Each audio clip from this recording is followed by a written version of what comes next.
So recently I was asked what would I do if I was starting over in today's landscape and I wanted to make 100K as an SEO.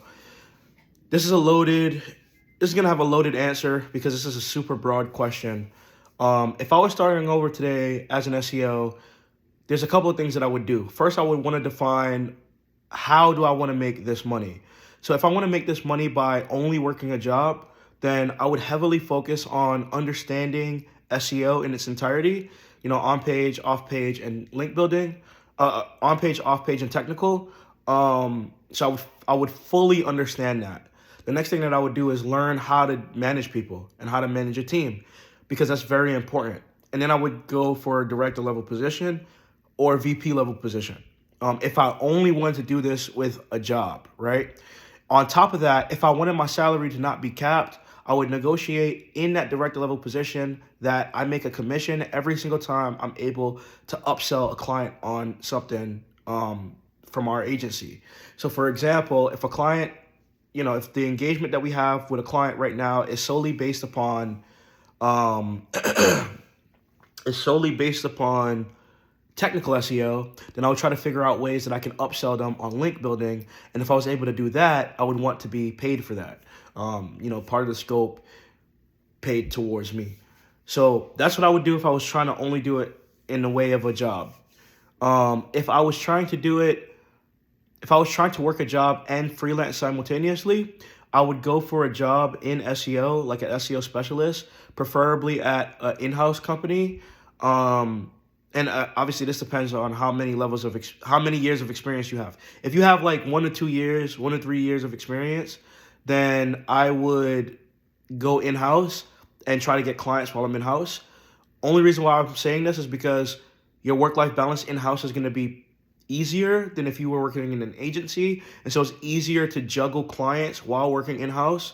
Whereas opposed, if you look at it from the opposite side of the spectrum, it's going to be much harder to do that in an agency. So I would go in-house and then look for clients.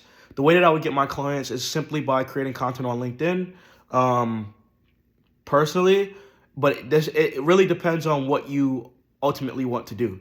Like if you want to get clients immediately, then you have to do cold calls, you have to do direct marketing, like you have to do direct sales, right?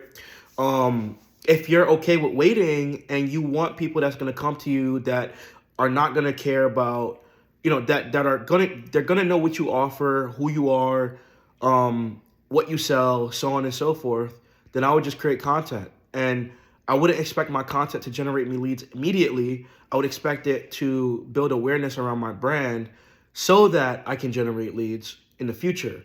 I get a lot of leads from LinkedIn right now from creating content from years ago, which is actually pretty funny.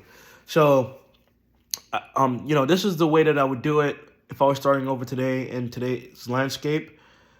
But out of the two things that I spoke about, the two paths that I spoke about, personally, I would not get clients. I would just work a job, get 6 figures in a job, and just build from there. Because clients can be very stressful. And what I've realized as well through my years of doing this is that you want to be able to enjoy your personal time on your personal time. You don't want to work on your personal time. If you want to work on your personal time, that's completely up to you. I've done it. I used to love doing it.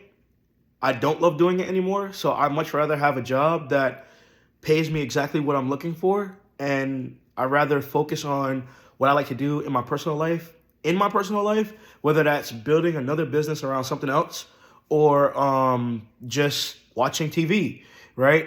So I think it really depends on what your goals are and what you want to achieve. But ultimately, this is the route that I would take.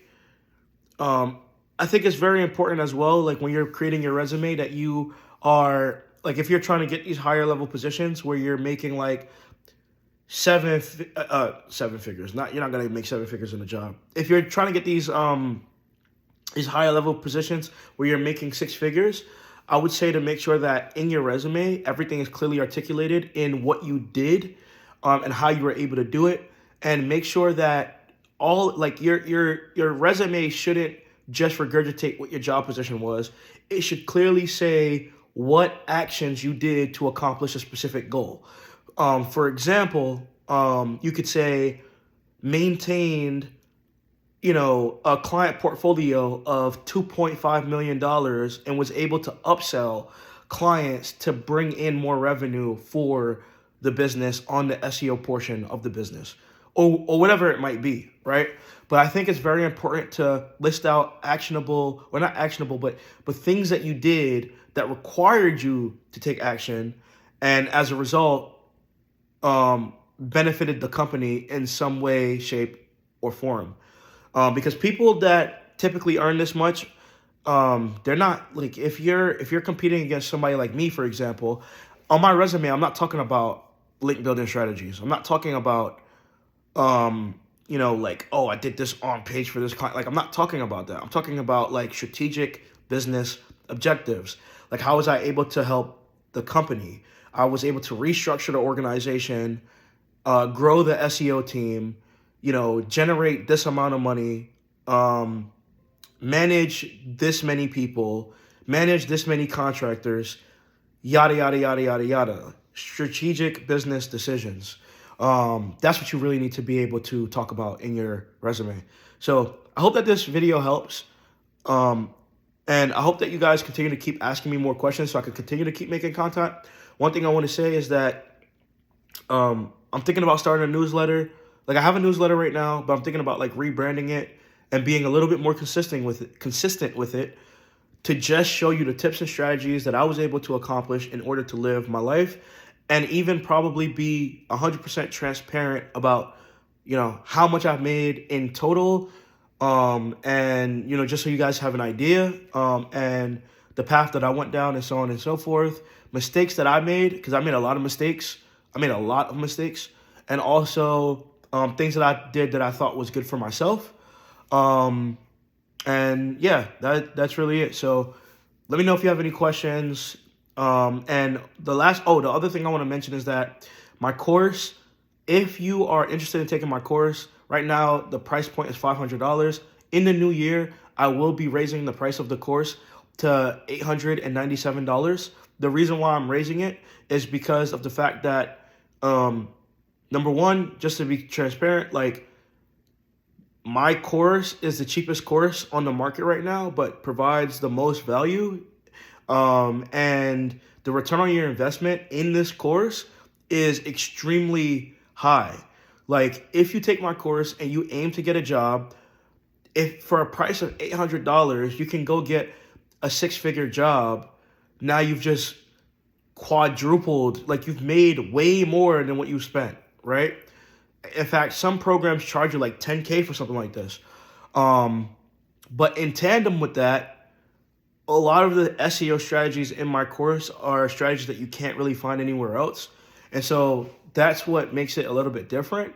And yeah, just, inflation, like, things are going up. So yeah, I'm going to be raising the price of the course. I'm not going to have payment plans. If I do add in payment plans, what I might do is, like, let's say you pay half. Like, let's say you pay half of the $897 and then you get the course, right? You'll only get half of the course. And then until you pay the other half. Maybe I'll do something like that. But put a lot of time, a lot of effort into that course. So I don't want anybody to, like, pay me half and then rip me off. Like, I would feel very upset if that was to happen. So yeah, so let me know what you guys think, and I'll see you in the next video. Peace.